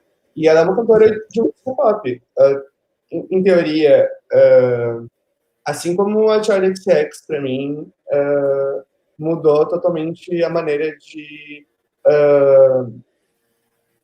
os limites, assim, claro que a Sophie Anjo, que, enfim, uma referência de música que eu tenho da contemporaneidade, com certeza, foi uma das pessoas responsáveis, tipo, alavancar o XX, por exemplo, na música, entrando, tipo, no time de produção do PC Music. E, bom, enfim, Charlie XX e Sophie Robin, com certeza, seriam top 3 referências do pop underground, entre aspas, assim, que, para mim, fazem coisas melhor do que qualquer outro artista. E tu, Arthur, o que tu tem aí, o que tu tem para contribuir a respeito disso? Eu lembro de ter ouvido, por exemplo, Kylie Minogue em BH a primeira vez. João Nogueira sempre tocava. Desde os anos 80 com a Madonna, quais são as aproximações da música pop com a house music e outros gêneros de música eletrônica mais tradicional? Acho que tem várias possibilidades. Amigo, eu sempre gostei muito de Donna Summer, real, Madonna. Tipo, eu explorei muito Madonna e a Madonna foi por vários caminhos quando se trata de música pop, né? Tanto que eu acho que tem um potencial da Madonna na música eletrônica quando ela lançou o Music, lá no começo dos 2000, tipo, tanto de turnê quanto de estética sonora. Ela produziu o Music com o William Orbit. O William Orbit ele é um produtor, DJ, tanto que ele é um dos sócios hoje do Ministry of Sound, aquele rolê que tem lá em Londres. Então, tipo assim, ele influenciou muito nessa parte do Music da Madonna. Acho que tem a Kylie Minogue, com certeza, tipo assim, Can Get Away with Your Arms, tipo assim, e eu sempre consumi umas coisas bem... eu lembrei de uma história ótima aqui, que eu preciso falar. Eu sou muito fã da Britney Spears, né, e lá, sei lá, no comecinho de tudo, quando era tudo mato, que a gente não tinha Spotify e etc., eu lembro que eu esperava tocar na rádio, sei lá, o Saturday Again, enfiava a fita e apertava o play, porque era a partir dali que eu ia conseguir ouvir aquela música que eu amava, sabe, depois. E depois disso, um pouco mais recente, mas já deve fazer uns 15 anos que a Lady Gaga tá aí, sei lá, eu lembro que eu esperava chegar num horário, acho que era 7h30 na Jovem Pan. Eu morava no interior, então, tipo assim, e eu dava graças a Deus porque pegava Jovem Pan, sabe, nessa cidade que eu morei lá em Goiás, porque não era em todo lugar que pegava Jovem Pan, eu achava o auge, sabe, quando uma cidade pegava Jovem Pan, era como se eu tivesse chegado assim em 2055. E aí, e aí eu sempre escutei, eu esperava tocar Love Game da Lady Gaga, sabe, eu lembro dessas coisas e era muito foda, assim. Eu ia falar uma parada e esqueci completamente.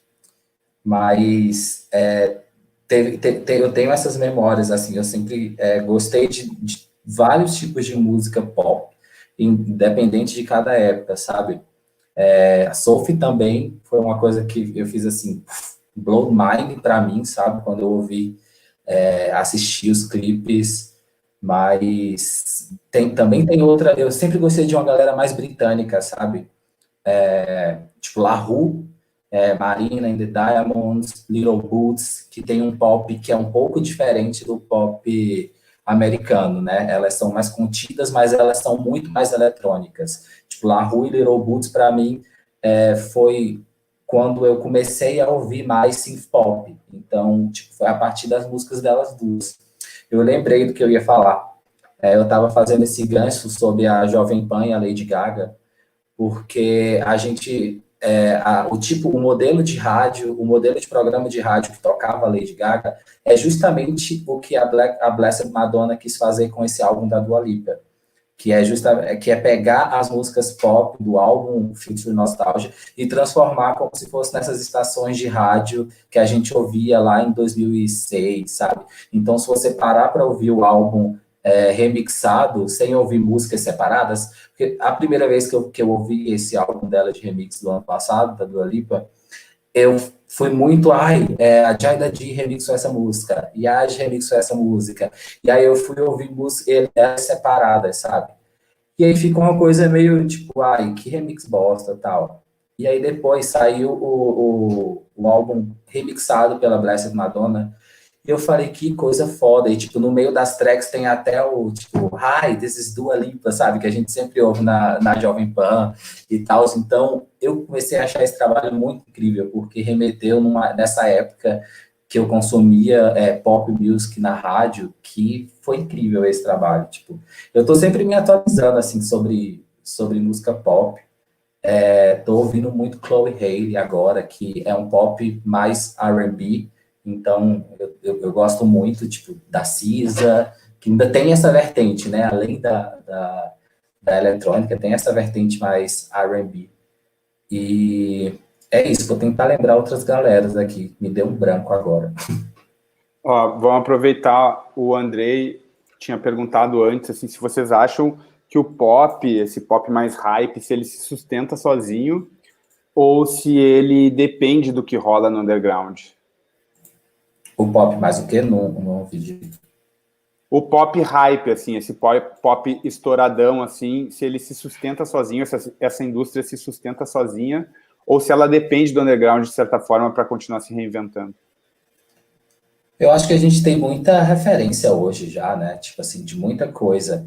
Então, eu vejo que esse impacto que tem de interferir no mainstream não acontece sempre, sabe? Eu acho que o último impacto que a gente teve de música pop no mainstream que eu lembro foi com a Sophie, com a PC Music, com Kate Cook e tal, que meio que deu uma quebrada no tipo de pop que estava sendo feito.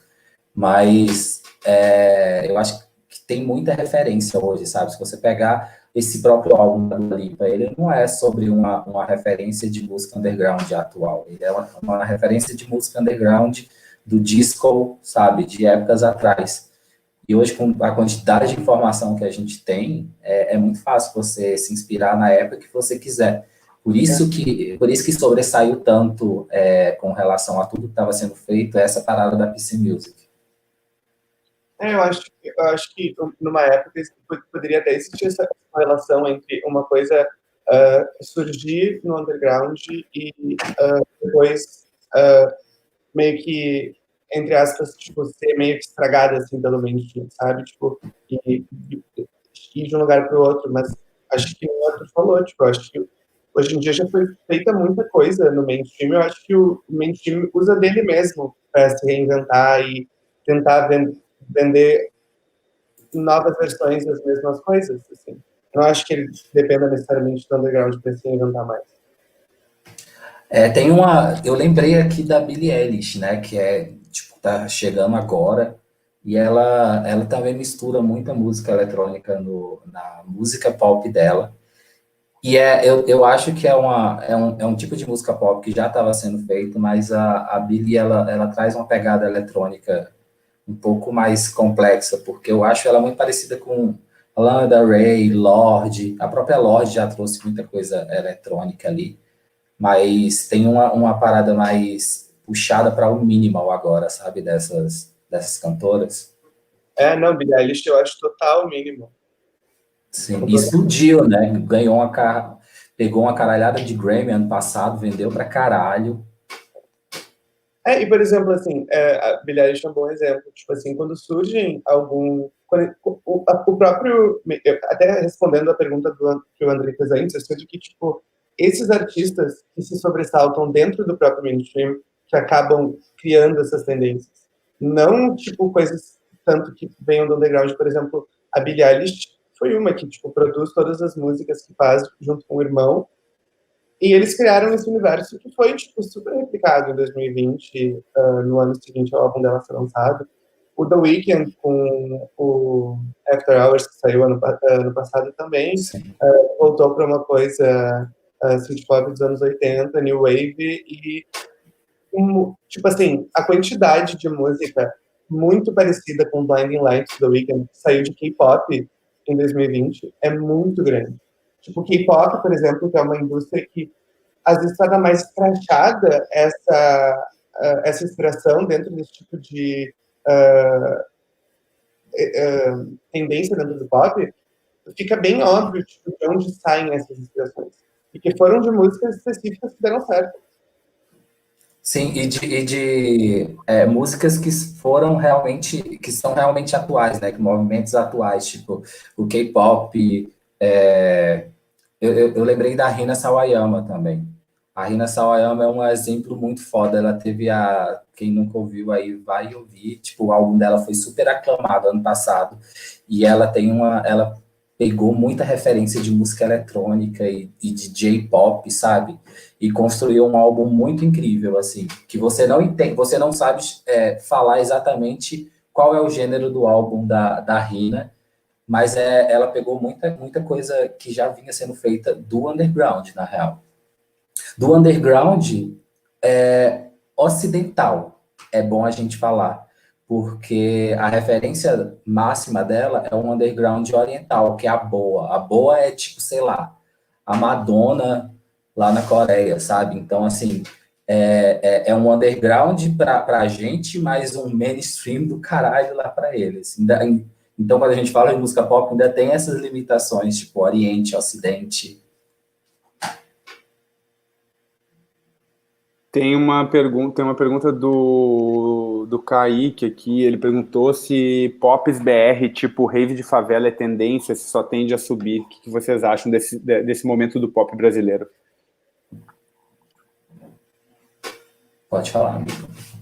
Claro. Eu não sei, eu acho que o pop brasileiro se dá num universo bem específico, assim, tipo, não sei, pop brasileiro não é a coisa mais popular no Brasil. Então eu acho que é confuso de pensar, assim, sei lá, por exemplo, rave de favela. Primeiro que, não, por exemplo, pelo Major Lazer, né? Tipo, não é uma produção brasileira, tem como... tipo, a música é rave de favela, eu digo.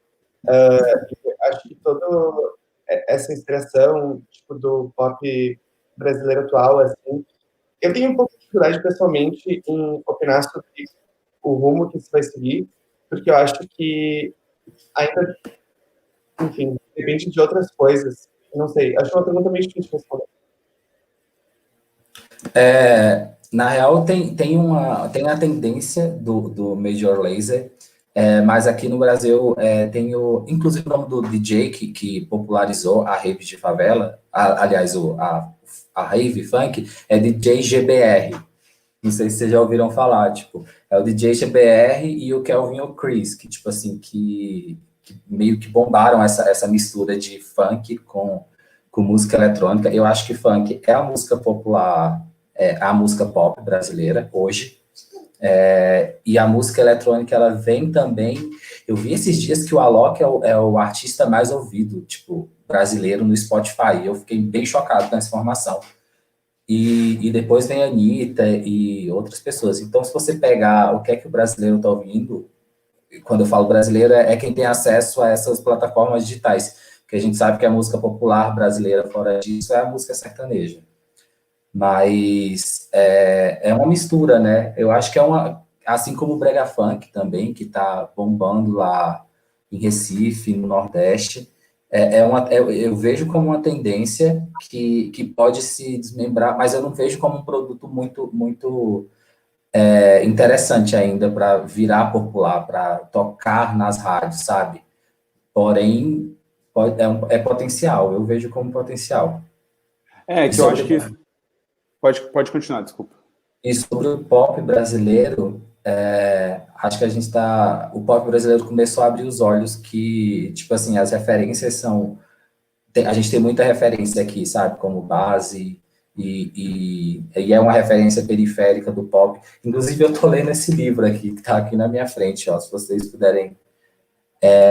Pavões Misteriosos, a explosão da música pop no Brasil. E não estava aqui de propósito, porque eu estava lendo. Ele fala mais da música pop brasileira que bombou nos anos 80, que é o Sidney Magal, a Gretchen, Rita Cadillac, tem um monte de gente, sabe? E era uma galera que estava diretamente ligada à televisão, sabe? O Spotify que a gente tem hoje é a televisão dos anos 80, que foi programas de auditório, sabe? Programas de auditório ajudou muito a música pop crescer no Brasil. E nessa época, a música pop brasileira era vista como cafona. Sidney Magal era visto como cafona, mesmo ele tendo um monte de referências de cantores pop americanos, sabe? E ele fala aqui em umas entrevistas que ele nunca entendeu isso. Ele fala, nossa, eu vendia pra caramba aqui, tocava pra caramba nas rádios, estava fazendo música pop, porque eu seguia as mesmas linhas de quem estava fazendo música pop lá fora, com coreografias, com roupas, com pensar na minha estética. Só que quando chegava a música pop feita pelo Brasil, as pessoas viam como cafona, sabe? Porém, estava consumindo música estrangeira pop a rodo por aqui. Então, é meio que uma indignação que ele fala. Ele fala, eu nunca fiz música cafona, eu nunca tive referências na música black, eu sempre tive referências na música pop. Só que as pessoas nunca me viram como pop. Bem louco isso, né? Eu acho que tem um recorte de classe, assim, sabe, de preconceito em relação à pobreza, enfim, a gêneros que sejam mais populares, que muitas vezes servem como balizadores do que vai ser legitimado ou não. O Pilinga estava trazendo aqui uma discussão que eu acho que é muito massa, assim, que a gente está falando de música pop brasileira, mas também de música pop internacional, esse papel crucial que tem os produtores ou arranjadores, que são um pouco essas pessoas que conseguem estabelecer esse formato, que é um formato que funciona super, assim, e vão conseguindo imprimir isso em várias produções musicais, às vezes diferentes gêneros e tal, mas que vai dando uma invernizada na parada que fica meio parecida e palatável para aquele momento, assim. Ele trouxe aqui o Max Martin, Stargate, o Timbaland mesmo, que é super conhecido, mas no Brasil, quando eu estava fazendo essa pesquisa, tem, por exemplo, o Lincoln Olivetti, que era um arranjador que produziu muitos discos que estouraram nos anos 80, que trazia bem aquela pegada do boogie brasileiro, assim, aqueles discos do Marcos Valle, de outros artistas que trouxeram essas linhas de baixo e tal, percussão. Tem o Miranda também, que é um cara que produziu vários discos que estouraram de música brasileira. Mas em relação a esse lance, assim, desse diálogo da música pop internacional com a música brasileira, eu acho que faz parte de um movimento, assim, da música pop, de certa forma, ir se apropriando de elementos que são exóticos a ela, enquanto música produzida no norte, global, assim. Então, dialogou com o reggaeton em algum momento, agora descobriu a música brasileira e está dialogando com a música brasileira, e, assim, escancara isso para o resto do mundo, mas de uma forma que também é um pouco predatória, assim, eu vejo. Por outro lado, tem esse movimento da música pop nacional, que eu acho que é super interessante, por exemplo, a Pablo, de fazer uma retomada desses gêneros regionais e tal, e trazer isso com uma nova roupagem. Sim. Eu acho que isso é um pouco do que tem de mais interessante da música pop atual brasileira. Eu acho que tem a Linda Quebrada. Acho que tem a Linda Quebrada também, que vem com a pegada assim mais eletrônica e que eu considero pop, completamente pop. O Pininga falou aqui da Jupe do Bairro também. Tem Aventura Profana, que eu estou ouvindo agora, que apesar de ser muito eletrônica, eu também considero como música pop. E é um pop que talvez não está sendo entendido como pop agora, nesse momento. Mas, e da mesma forma que a PC Music não era entendida como pop no começo. Esses atos, eles acabam se encaixando nessa mesma categoria de pop de nicho, assim, tanto a linha Jupe, quanto a Aventura, quanto a Pablo, ela atinge um público maior, porque, enfim, acabou acontecendo coisas na carreira da Pablo que isso se justifica, mas ainda assim é um pop de nicho, porque não faz, não tem a mesma rentabilidade, o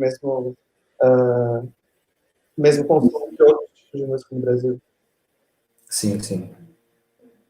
Mas, com certeza, e o que o Pilinga falou antes, os produtores também, eu acho que é super importante isso justamente para entender o porquê dessa linha tão tênue, porque tu vai atrás e vê a lista de produções do Max Martin, do Timbaland, do Stargate, do Orbit, que o Arthur falou antes, do Mirvais, que também já trabalhou com a Madonna bastante, de vários produtores, masters, assim, eles produzem meio que tanto várias coisas do mainstream quanto coisas alternativas, e coisas que são vistas, tipo, não como comerciais, assim. Então, eu acho que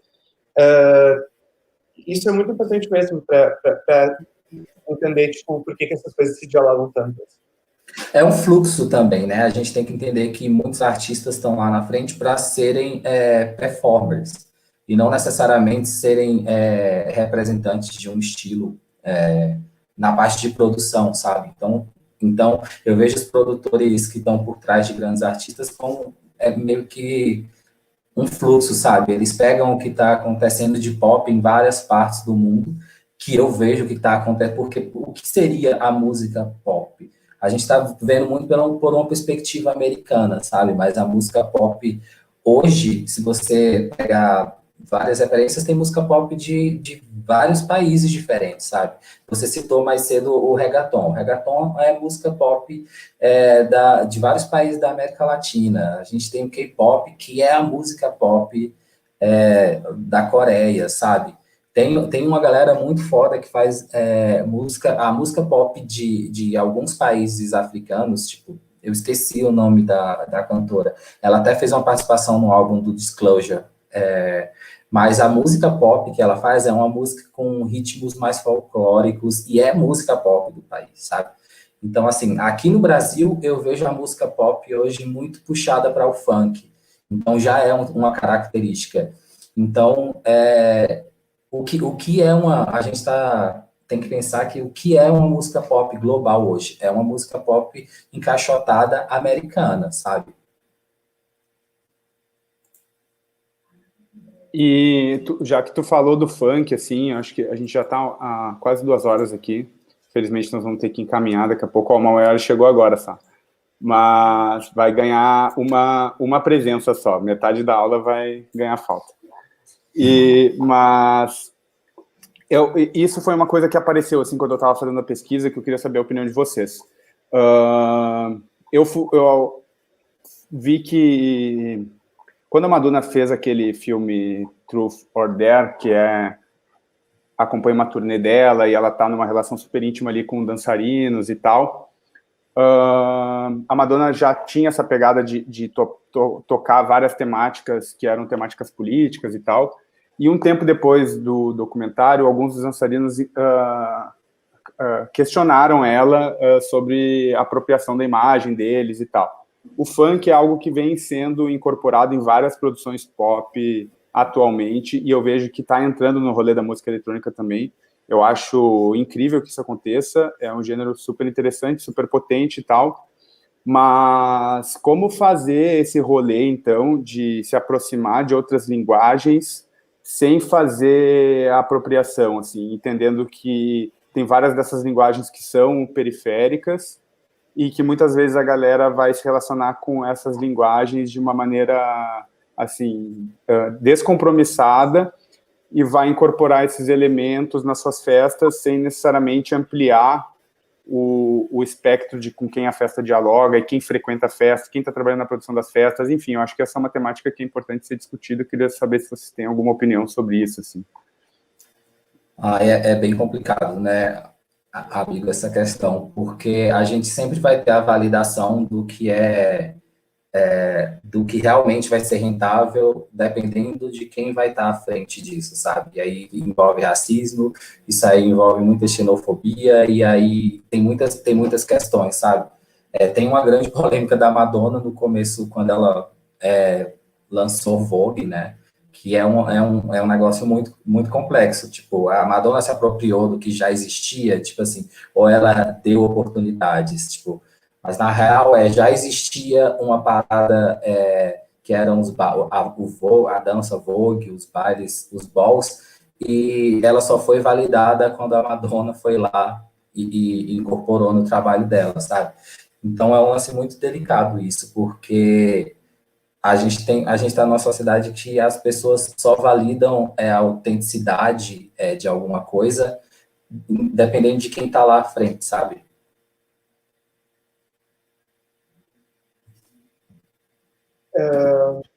Eu concordo, eu acho que é bem por aí. Eu acho que a relação do Brasil com o funk também é uma relação bem específica, que o funk conversa bastante, por exemplo, muito mais do que a cultura ballroom dos anos 80 nos Estados Unidos, conversa muito mais com o mainstream, e conversa praticamente com o país inteiro, assim, o Brasil é um país imenso, é um gênero musical que tem uma presença enorme no país, e ainda assim é uma coisa, tem uma relação bizarra, assim, com a sociedade, tipo, a forma que as pessoas desvalidam o funk, com uma conotação intelectual, tipo, que está longe, tipo, de ser contemporânea essa conversa, é uma ideia totalmente defasada, mas eu acho que a questão de tu incorporar isso, por exemplo, sem se apropriar em produção cultural, vai muito do bom senso, eu acho, assim, saber o teu local de fala e saber a maneira com que tu pode usar da tua plataforma para criar tua narrativa, assim, eu acho que tem muito isso. Aconteceu uma parada que, tipo, talvez linke um pouco com o que você levantou. A gente sempre quis... A gente, é unânime, a gente considera funk como música eletrônica, tipo... E aí a gente... Só que poucas festas de música eletrônica levam DJs de funk para tocar, mesmo na hora de falar de igualdade, de lá, falar, funk é música eletrônica, mas a gente nunca vê DJs de funk lá.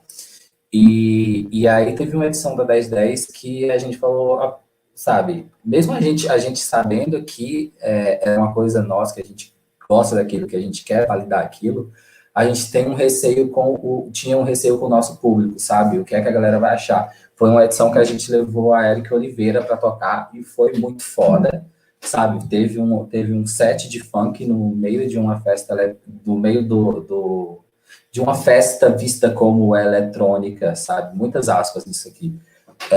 Então, acho que quando a gente volta para essa questão do mundo pop, pegando essa comparação, tem muito isso, sabe? Tipo, para eu validar isso, tem que ser a gata americana que tem que estar fazendo, sabe? Tem essa questão, teve uma polêmica muito complicada há pouco tempo com relação a esse filme que a Beyoncé lançou, sabe? Que é meio que um musical. Ela teve a ajuda de vários artistas de países africanos, porém, só começaram a validar algumas coisas depois que a Beyoncé faz isso, sabe? Por já ter um status.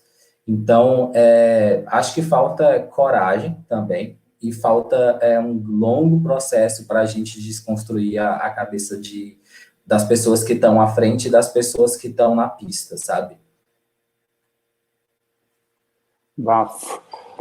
Amigos, quase 2 horas já, a gente vai ter que ir encaminhando, senão o negócio fica enorme, ninguém ouve. Estou muito feliz que teve uma galerinha aqui acompanhando conosco, eu agradeço muito a participação. Se alguém quiser fazer perguntas aí, aproveita, porque a gente vai encerrar em breve. Agradecer muito, muito, muito vocês dois, assim, fico feliz de nós sermos amigos e podermos estar junto aqui conversando hoje. É muito prazeroso para mim, eu tô feliz em terminar em grande estilo, assim, com essa conversa que levou quase 2 horas. E para finalizar, então, eu quero saber dos dois, primeiro do Arthur, que está, assim, com uma festa bombadíssima no Brasil, até matéria na Resident Advisor saiu já, é famosíssima como a pista mais fervida do Brasil, a pista de Belo Horizonte. Isso é muito em razão da 1010. Obviamente, estamos no momento de pandemia, não podemos fazer festas, não faremos festas, acredito que aqui todo mundo compartilha dessa mesma opinião, mas a galera está sendo vacinada, daqui a um tempinho poderemos ter festas novamente. Eu quero saber, Arthur, o que tu pretende fazer para que as pistas da 1010 continuem sendo incríveis e que o rolê da música eletrônica seja mais massa e menos chato?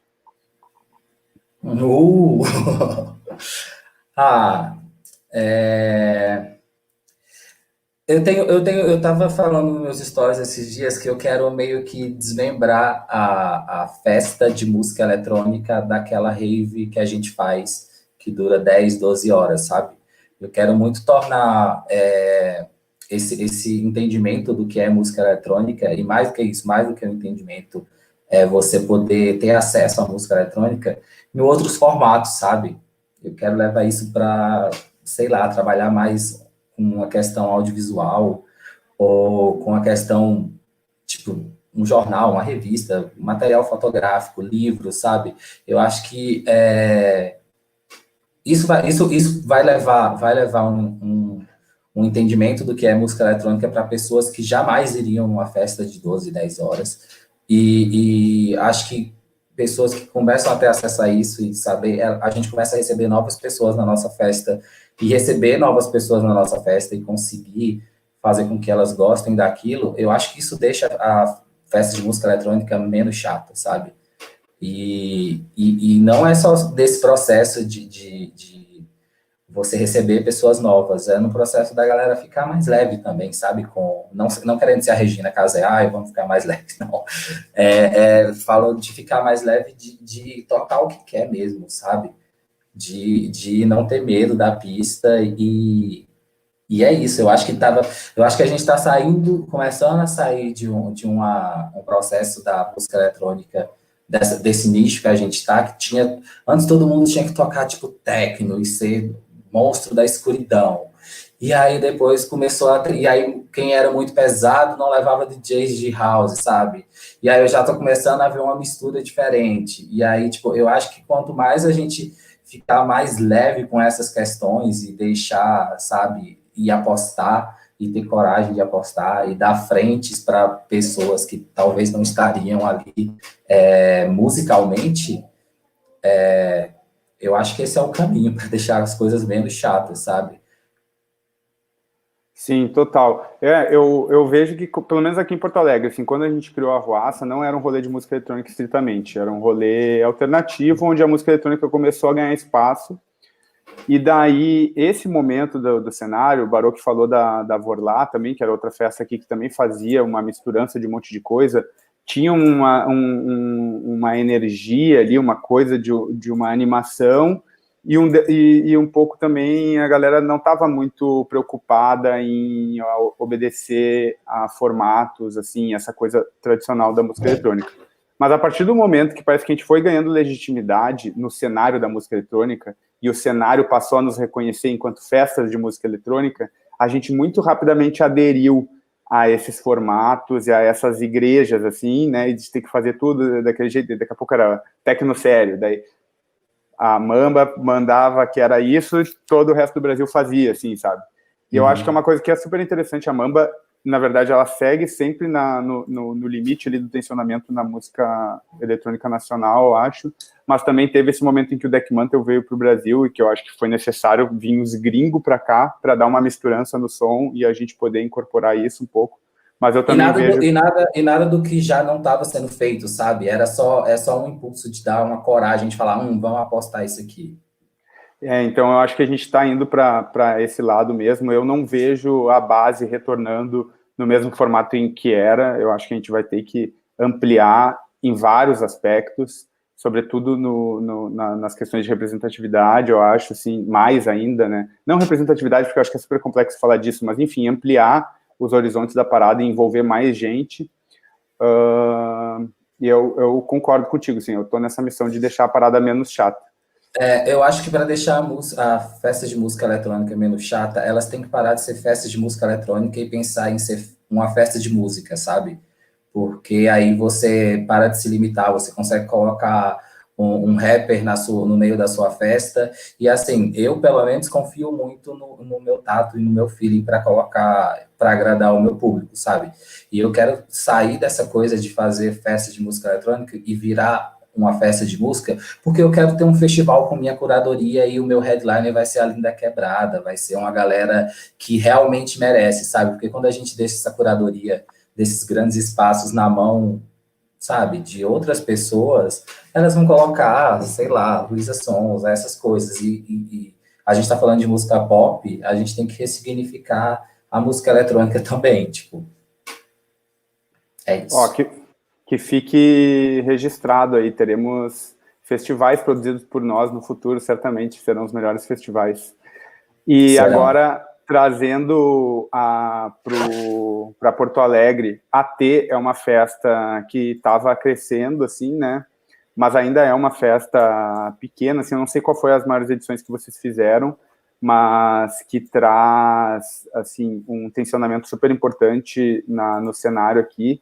Eu queria entender quais são os planos de vocês com a T para seguir fraturando e hackeando o cenário aqui, né, utilizando a expressão que a Bela sempre usa, né, de hackear, de conseguir se apropriar desses espaços e fazer com que a cena seja mais heterogênea aqui em Porto Alegre.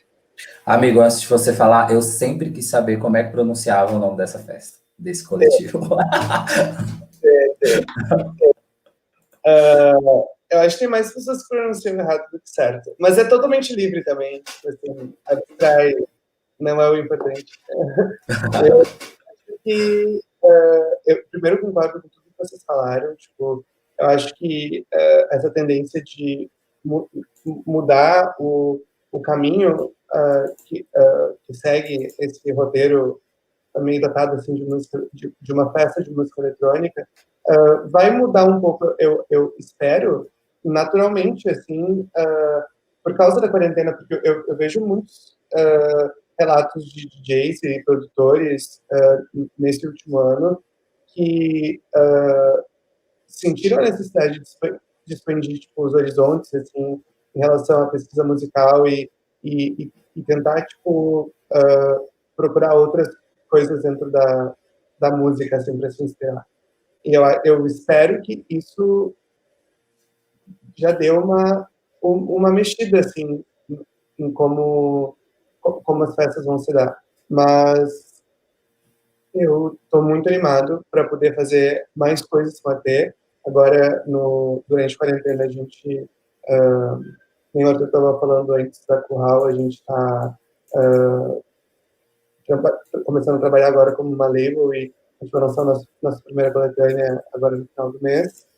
E então é isso, e, tipo, muito ansioso para poder ter de novo esse espaço físico hábil para a gente evoluir nesse aspecto de produção de eventos, porque é uma coisa que faz muita falta. Amigos, muito obrigado, foi muito foda conversar com vocês, o tempo passou voando. Nossa, voando mesmo. Voando. Agradecer a galera aí que está no chat com nós, o Andrei está desde o começo, o Kaique também sempre participando, hoje colou o Laércio ali no começo, não sei se ele está aí ainda, o Pininga participou com a gente. Pininga, eu sou seu fã. Somos todo mundo fã do Pininga aqui, honrado com a presença dele. Agradecer o Maioli aí também estava com nós, o Luke, enfim, foi muito massa fazer esse podcast. Certamente farei novas temporadas com outras temáticas. Eu preciso mergulhar no meu TCC agora. Talvez até saia um podcast com a temática da pesquisa mesmo que eu estou fazendo, que é sobre os coletivos de festa. E aí, ó, obrigado. Eu fiz 31 anos, estou ficando velho, estou ficando mais emotivo também. Mas é isso, galera. Se vocês quiserem aí, ó. Todo mundo quer baforar a vacina junto ali, diz que vou até dar um show aqui nesse comentário que ficou bom. Eu fiquei sabendo que se a vacina você colocar no micro-ondas e deixar por um tempo, ela vira um pau. Ai. É isso, gente. Tchau, despeçam-se aí da galera. Beijo. Obrigado. Valeu, galera. Muito obrigado. Falou, foi muito divertido. Agradeço demais vocês. Valeu.